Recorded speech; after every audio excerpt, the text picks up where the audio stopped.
life, and so that's what we celebrate during this time. And so we were kind of both talking about the same aspect of it. So speaking of celebrations, I want to go ahead and mention this because we always, and I mean always, on the fifth Sunday of the month, have people who show up second service. And if you show up second service, you're too late, okay? And so we want to make sure we begin to announce that on the 29th of this month, we will be having one service, and it will be at 9 o'clock. But that is one service on the 29th, and that service is going to be a celebration. If you haven't already been contacted, you will, or some of you at least will, to this aspect of part of what we're going to celebrate are those who have come to faith over the last year or so. We're going to celebrate our Kids Zone kids during that Sunday, and we're going to talk about, real celebration. Our plan is to, during that service, also ordain 2 new elders here at CrossRoads, and so that morning is going to be all about celebration. And then immediately afterwards, we're going to be hosting the Hooves of Hope. They will be here to present their ministry and their mission in our area. And so I want to invite you guys to plan on being here that day and to plan on sharing. And not pertinent to you, but pertinent to second service, to be here first service, okay? And so we want to announce it well enough out ahead of time so that you guys can get the word out there as well, that we will be having only one service that day. Now, there's one thing we can't help, and what's been wonderful, I really do, I think this is a wonderful aspect of our congregation, in that occasionally what will happen is we'll have someone who comes in second service who maybe is a first-time visitor, okay? And so we try to get it out on the sign, and some folks have signs to put in their yard that we have one Sunday on the fifth Sunday, but we can't cover, everyone. And so occasionally we'll have people who show up on that day for the first time. And I have to tell you, it's a little awkward when that happens. But what I've noticed is that we've got some good people around here who kind of, approach them, talk with them a little bit, reassure them that the following week, if they want to come back at that time, that we will indeed have a service, okay? And so, but anyway, the 29th, one service, and come out, and we will celebrate together some different aspects of the Christian faith, because that's what we're talking about. We're talking about growth. We're talking about rekindling. Ephesians 4:13. You've heard us. You probably refer to that to that verse over and over again, until we all reach unity in the faith and in the knowledge of Jesus Christ, our Lord and our Savior, until we grow up. Remember, we talked about that last week. Until we grow up together, and as we grow together, because that's what this life is all about. Well, this morning, we're in this series called Walking on Water, and the title this morning is "The Water is Where Jesus Is." The passage is Matthew chapter 14, verses 22 through 33, and we're going to get there in just a minute. But as we get started this morning, I want to tell you that I love a good adventure. I love a good adventure. Now, let me explain what an adventure is in my mind. In my mind, an adventure might be taking off for a week-long or longer mission trip to Haiti or to the Dominican Republic, because I know a part of what I'm going to experience is a new culture or a different culture. They're not so new to me anymore, but they're different. And so I experience a different culture. I get to eat different food. Some of y'all would look at an experience like that and say, "Oh no, I've got to take peanut butter and crackers for the whole week," but not me. And I think you can probably tell by looking at me that I'm willing to experience, like anything, any kind of new food or whatever it might be. An adventure might be taking off with the family to go to some location like Disney World, right? I'll never forget the very first time that Jennifer and I took Emily to Disney World. I can't remember exactly how old she was, maybe 7 or 8 years old, something like that. And we left Lincoln, Illinois, and we drove through the night, and we got down to Kissimmee. I started to say Kissimmee, yes. But we got down to Kissimmee, Florida, and I remember we stayed the night there in Kissimmee before we went to the park. And I can remember as Emily fell asleep, with that anticipation in her mind. Any of y'all remember being that age and having an anticipation, whether it was Christmas Eve, right? Or maybe it was before a big trip. You remember that anticipation that you got before you went? That sense of adventure. You're about to experience something brand new. Well, I was sitting there and I was watching Emily sleep or try to go to sleep, and I was thinking to myself, this is going to be cool tomorrow with her. And then all of a sudden there was this kind of feeling that came over me, this emotion that came over me. Because see, here's the deal. I had never been to Disney World. And all of a sudden it switched from Emily's anticipation to my own. To like, this is going to be cool tomorrow because I get to go to Disney World. Now, I was in my 30s, I guess my 30s, and I still had that anticipation because I love an adventure, right?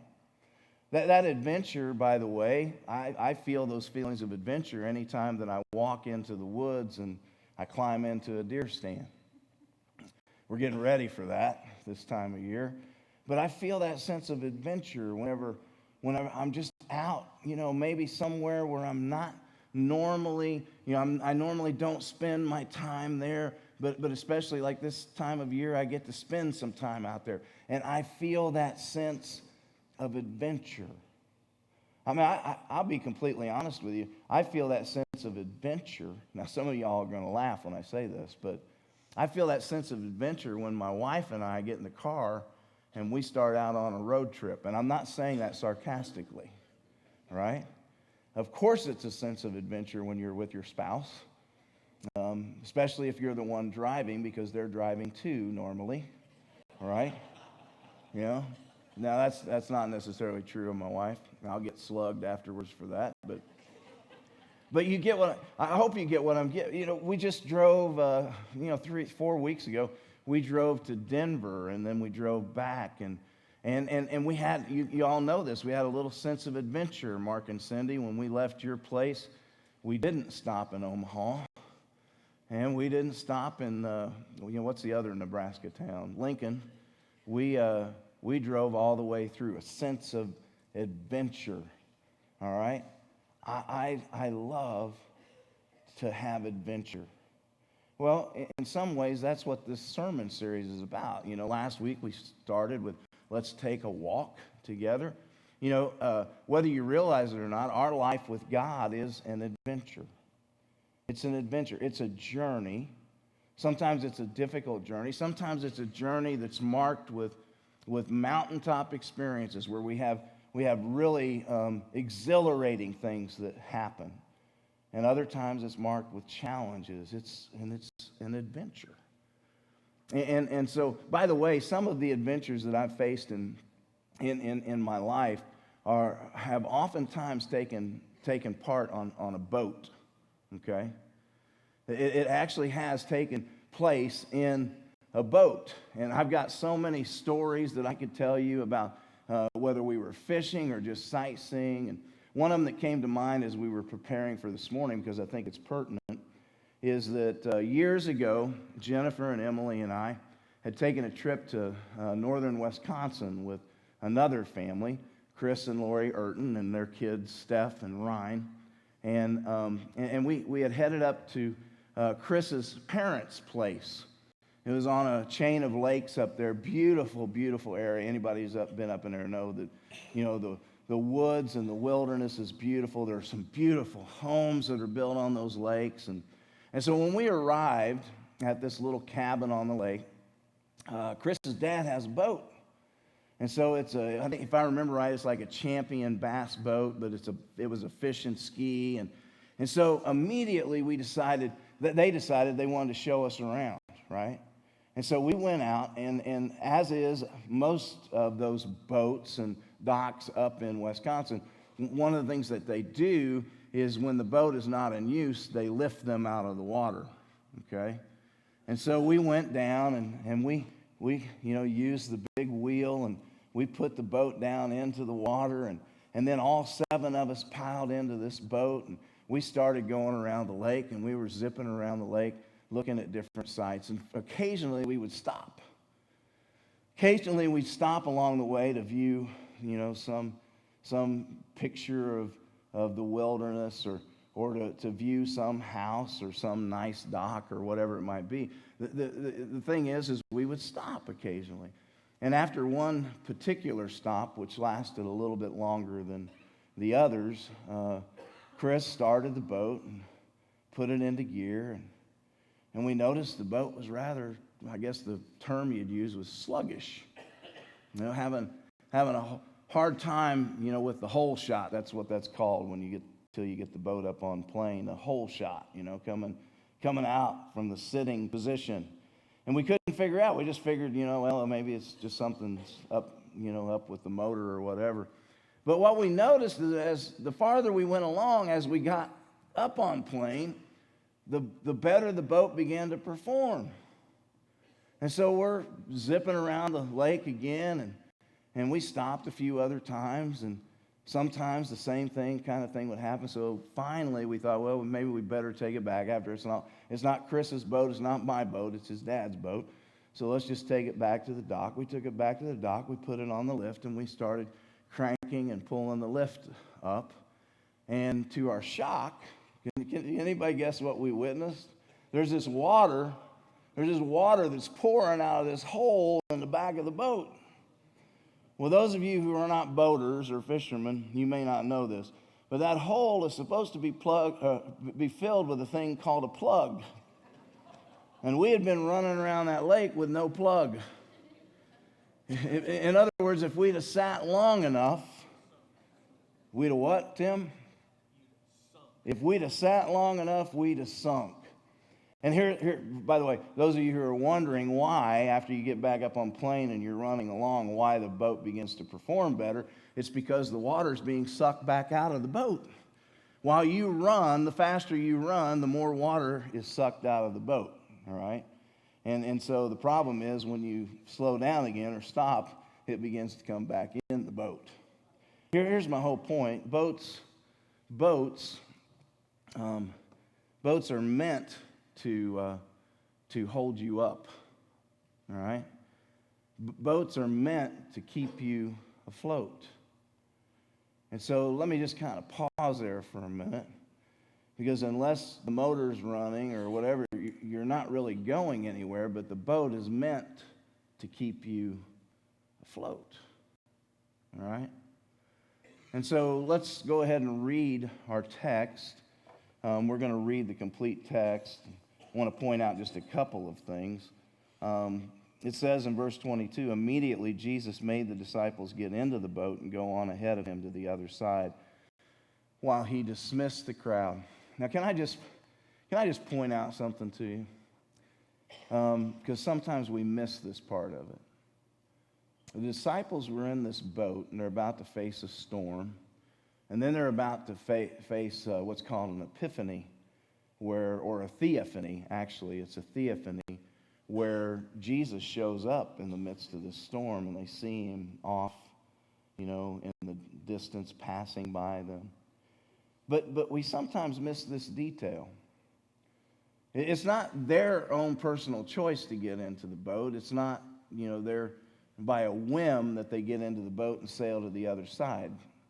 And I think it's important we see this. It says immediately Jesus made the disciples get into the boat. Jesus made the disciples get into the boat.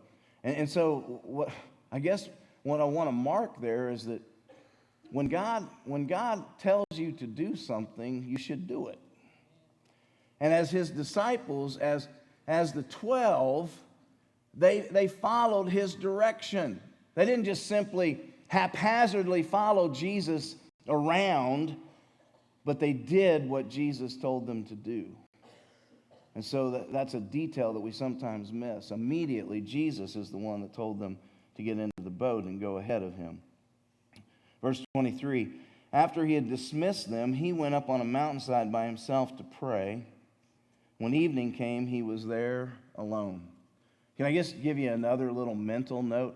A couple of weeks ago, we talked about putting on the full armor of God, and how sometimes, whether it's just that we are careless going into the day.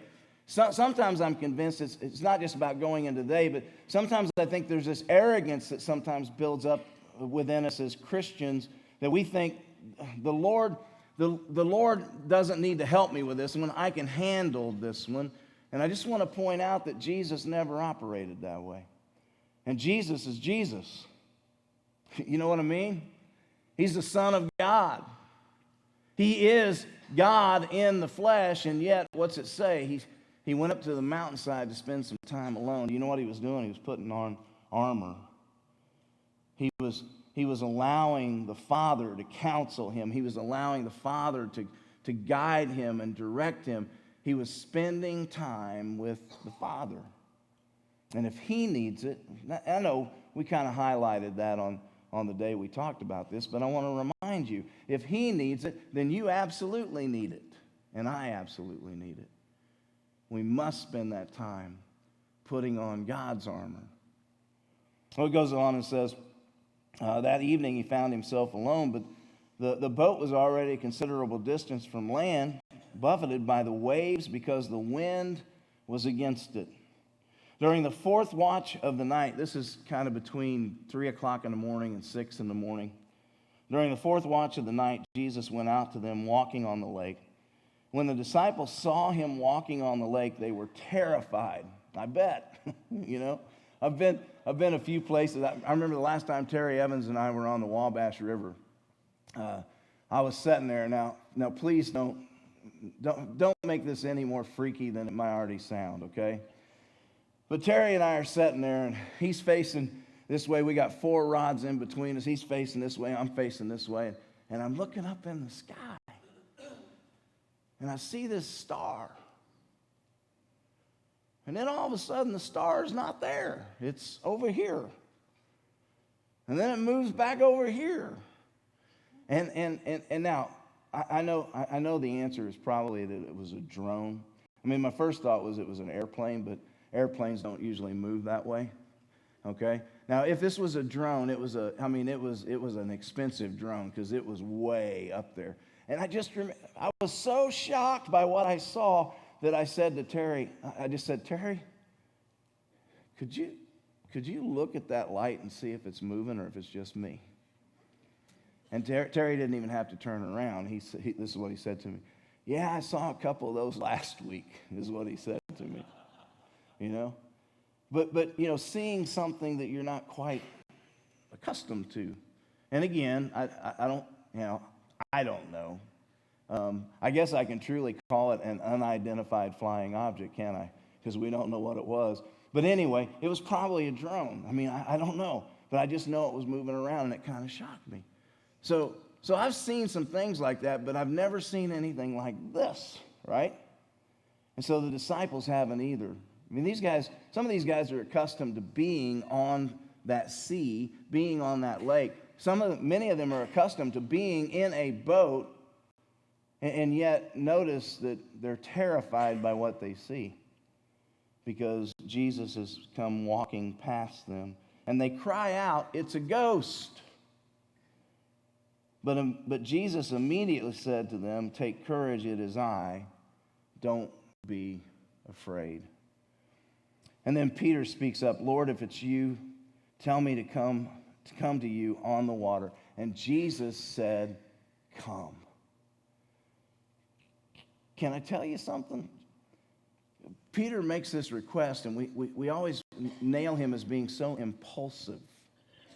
And yet, evidently, it's a request that Jesus was prepared to answer. Do you get that? Jesus was ready to answer to give this answer to that question if someone were to dare to ask it. And Peter did. Impulsively, maybe. Courageously, maybe. But he asked the question, and Jesus' answer is, come. He doesn't say stay there. He doesn't say, no, it'd probably be a better idea to let the Lord do the walking and you stay right there. But he invites him to come. Then Peter got down out of the boat, walked on the water, and came toward Jesus. But when he saw the wind, he was afraid, and beginning to sink, cried out, Lord, save me. Immediately Jesus reached out his hand and caught him. You of little faith, he said, why did you doubt? Why did you? I think sometimes we hear Jesus saying it this way. I knew you didn't have enough faith. What in the world are you doing with me? I think that's what we hear, but that's not how Jesus makes this statement. He says, you have little faith, Peter. Why in the world did you doubt? Why did you doubt? It's me. I mean, you see what I'm doing. And by the way, in the Mark account, one of the things that's said is that the disciples who were in the boat realized that they missed the point of the feeding of the 5,000. I mean, that's what it says. At the end of this, when Peter is stepped in, Mark doesn't record Peter stepping out there, but when they get to the other shore, what the disciples realized, hey, we missed the point he was trying to make with the loaves. And you know the point he was trying to make with the loaves? It's the same point he makes by walking on the water. It's the same point he makes from raising someone from the dead. It's the same point he makes when he's healing someone. And the point is, he is who he says he is. And he can be trusted. See, that's what they're saying when we should have known. We should have known that's what he was trying to teach us back there. But now he drove it home. And he used something that makes us feel terrible because we didn't trust him out on the water. Well, he's telling us we could have trusted him on the water because we should have seen that we could trust him with the feeding of the 5,000. And so we missed it, is basically what they're saying. So Jesus says, you have little faith, why did you doubt? And when they climbed into the boat, the wind died down. Then those who were in the boat worshiped him, saying, truly you are the Son of God. You know what they said? We get it now. We see it now. That you are who you say you are. Well, this morning, over the next few weeks, next 9 weeks, we're going to be looking at this story. Now, relax. It doesn't mean that we're always going to be reading those 11 verses, but it means that we're going to be looking at the story, different aspects of the story. And this morning, the challenge that I want to present to you is this one, because I believe it's been true since Jesus was here on earth, and I believe it's true since he ascended into heaven, and I believe it's true as we await for him to return for us, that Jesus is still looking for people who will get out of the boat. He's still looking for people who will get out of the boat. Remember what I said earlier, and we're going to probably keep coming back to this somewhat. The boat is meant to keep you afloat. The boat is meant to keep you afloat. And there's some aspects about the boat that are appealing, you know. I remember a few weeks ago, and some of you have heard this illustration already, but a few weeks ago, whenever Devin and I had to get in the water and on the North Vermilion River or North Fork, and we had to swim our boat back, you know. There was a time after an hour and 15 minutes of in the water that we were ready to get back into the boat. There's safety in the boat. There's rest in the boat. The boat is meant to keep us afloat. The problem is the church has become way too dependent upon the boat. And Jesus is looking for people to step out of that boat. He continues to look for individuals. And by the way, lest you miss this, if I could put it in a little bit different term, in each and every disciple's life, he is looking for you to step out of the boat. And I want to give you some reasons of why that's true this morning. That he's looking for people, but if I could change it just a little bit, he's looking for anyone who follows him, anyone who calls themselves a disciple. He's looking for you to get out of the boat. So, this morning, I just want to share with you some reasons. Now, the common response is this: why risk it? You know, it's kind of like the old story of the guy that is going to go skydiving, and he takes some on-ground lessons, he watches some videos, and then the day comes for him to go up in the plane and to jump out of it. But he gets up in, at that altitude, and I can't even pretend like I know what altitude that is. If you've ever skydived, tell me what altitude. Is it 10,000 feet? That about right? That too high? No one skydived here? Well, maybe we need to put the team together to do that. But anyway, however high he gets, and he starts looking out, and they come to him and said, "It's your turn. I'm going to count on 3, and you can go." And finally, he refuses to go, and the lead guy asked him, "Why is it that you won't go?" And he said, "Well, I got up here, and I didn't realize just how perfectly good this airplane is." Right? So the question when you're challenged to jump out of a plane, or the question might be when you're challenged to step out of the boat, why? Why risk it? Why get out of a perfectly good boat that's supposed to keep you afloat?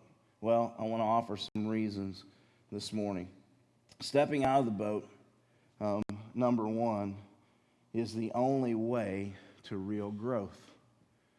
Stepping out of the boat is the only way to real growth. And we'll get to why or part of the reason why in just a minute, because number one and number two are going to sound very, very similar. But here's where I want to go with this one. When I'm talking about it's the only way to real growth. When you have a child, right? When you have a child, and we've experienced this with Emily, we've experienced it with our 3 grandchildren, our grandsons as well. You're going to notice that there are things that they do sometimes that you may feel as if they're rushing along, Like, I don't know, like climbing out of their crib or something like that, I remember Emily, when she was, real little, we used to put her to bed in her crib, and then the next thing you know, she was in bed with us, I mean, extremely talented at escape. Right? But don't you understand that that's a natural part of their growth? That's what they do. I mean, you watch your child get up and they fall down, and they get up and they fall down, and they're trying to take steps, and then we applaud the fact. Someone said you spend the first 3 years wishing and praying that your child would speak and walk, and then you spend the rest of the time telling them to sit down and shut up, right? They go through this process of growth. I mean, even if we were talking about the school system, think about this just a little bit. In fact, it's one of the major issues that we're facing within the church. We have a school system for our children from age 4, well, actually 3 or 4 now, that starts in preschool, and then they go to kindergarten at age 5. And they graduate high school somewhere between the ages of 17 and 18. Maybe sometimes 19 or 20 they graduate high school. But you get the idea. There is this process that we take them through, and it's a process of growth to where they go the next year, and they're challenged with a new subject. Stepping out of the boat is the only way to real growth. And so, hey, can I just tell you, part of the issue within the church is we get to a certain level of age and we stop challenging people to grow. You ever notice that among adults, there are not classes, steps that you have to go to? And then we wonder why people stop growing. The only real way to growth is to step out of the boat, to be challenged. And by the way, it's a major issue among our youth. Because Brian was just up here, and I'm glad Brian was up here this morning because I can bring this subject up.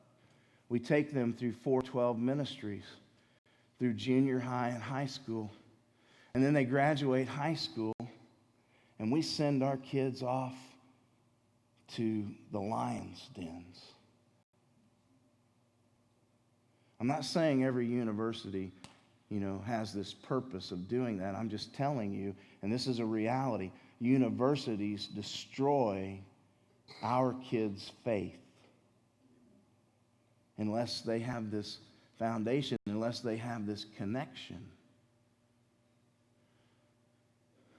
We've got to continue through the years to build, faith and trust. We've got to continue to challenge people to grow. Can I just bring it in the realm of preachers and leaders? I've watched far too many leaders rely on all their old messages to get through. We've been here for 20 years. Now, I think I shared with you last week, this is a repeat of this series, but these are not the same sermons because they can't be. You understand that? They can't be, because I'm not who I was then and you're not who you were then. You're a different audience. We're a different audience, and I'm a different man. And that's the way it should be. We should experience growth as we go throughout our Christianity. But far too many people settle on the fact, hey, I've been baptized, and I think what they sometimes miss, can I just whisper this? Sometimes they forget that the Holy Spirit lives in them. And the Holy Spirit is supposed to be our counselor. He's supposed to be our teacher. Which means that each and every day we put ourselves in a position to where we're saying, Lord, what do you have in store for me? Can I tell you, that prayer right there, Lord, what do you have in store for me? That's what I mean by stepping out of the boat.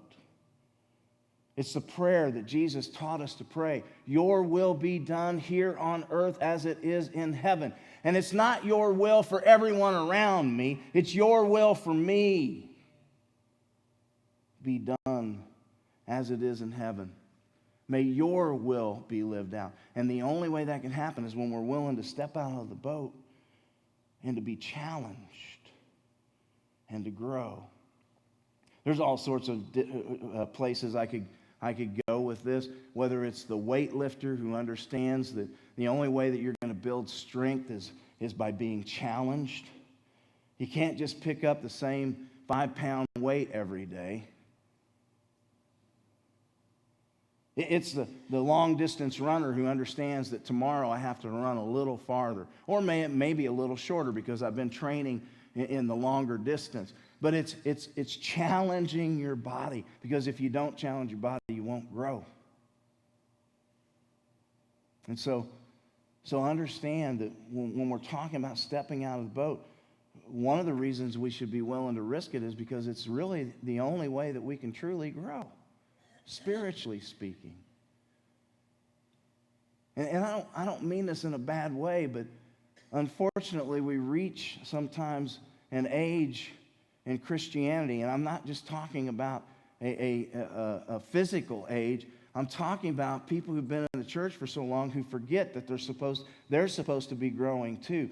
They're supposed to be growing too. And so we step out in faith because sometimes, it's always the only way to true growth. Well, secondly, we step out of the boat because it's the way our faith develops. Now, see, I told you number one and number two will maybe sound similar, and they are similar. But we're talking now about after you've stepped out and after you've been challenged and you've grown a little bit, what you're going to notice is your faith is stronger. You're going to notice that your faith is stronger. You know, I think about, in this instance, I think about Moses. We'll use Moses for an example with this. Man, Moses experienced a lot in his life. You know, at the age of 40, he had been raised in Pharaoh's household, and he, oh my goodness, I only have 5 minutes left. We'll get there. Moses had grown up in Pharaoh's household, but God wasn't finished preparing him yet. And so some instances happened. He actually killed a man, and because of that, because of his fear, he left Egypt, and he went to this area called Midian. And there at Midian, for the next 40 years, God challenged him to growth. God challenged him to growth. To the point that at the age of 80, God came back to him. And in a burning bush, in this great encounter, something I've never seen as well. I've never seen a bush like that. You don't know, I just almost fell. But I've never seen a bush like that, you know, that kind of bush where it's not consumed. And yet there's this voice that comes from the bush and says that you're standing, take off your shoes, you're standing on holy ground. There's this challenge to understand who the one true God is. And then God says to him, I want you to go back to Egypt, and I want you to deliver my people. And of course, Moses comes up with his excuses. But can I tell you, the reason that he finally steps through with it is because he realizes God has always been faithful. God has always been faithful in dealing with Moses. And I think Moses sees that throughout his lifetime. God has brought me here. And guess what? Guess what job Moses had in Midian? He was a shepherd. And guess what God was asking him to do? Was to go back and to shepherd people, to bring them out, to deliver them, but then to make them into a nation of people. And God knew that he was going to need someone like Moses, and Moses did it. Or Abraham. How do you think Abraham came to the point where he was willing to sacrifice his own son? I know we talk about this a lot, but my goodness, do you understand the faith that it took that man to get up early one morning and to take his one and only son, knowing that God had sent him with everything? He sent him with the knife, he sent him with the wood, but he didn't have the sacrifice because God told him the sacrifice would be Isaac. And yet he set out on this journey with a willingness to sacrifice his own son. Why in the world do you think? Because he had grown in his faith and in his trust. When we step out of the boat, can I tell you something? We're going to talk about this more, but the fear will always be there about stepping out of the boat. I mean, notice in our story, Peter asked his permission. Peter asked his permission because he thought it'd be a good idea to ask his permission, because Peter in his own mind knows this is insanity to step out of this perfectly good boat, and then how embarrassed will I be if I just go to the bottom? But Jesus says, it's a good idea, come. And he steps out of the boat. And Peter is able to do that only because Jesus has been faithful over and over and over and over again. It is the way our faith develops, when we're willing to step out. And the fear is always going to be there. But you know the one who holds fear in his hands. That's the difference. Well, I think it's a good idea to step out of the boat because the alternative, it's the alternative to boredom and stagnation. Stepping out of the boat is the alternative to boredom and stagnation. In so many Christian lives today, I believe that that's what we're really facing. Can I just? I don't know, what do you do when you become bored? What do you do when you become bored? You probably end up doing some things you shouldn't be doing. Would you agree with that? What's the old adage? The idle hands are the devil's playground. You get bored. You get bored in a relationship. So you decide to seek elsewhere. Now, I don't necessarily mean another person either. It could be that you just pour yourself into your work and you're just never at home.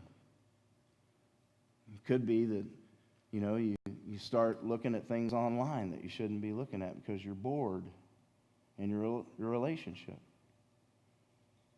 Stepping out of the boat, constantly being challenged by God, by Christ, is the alternative to boredom and stagnation.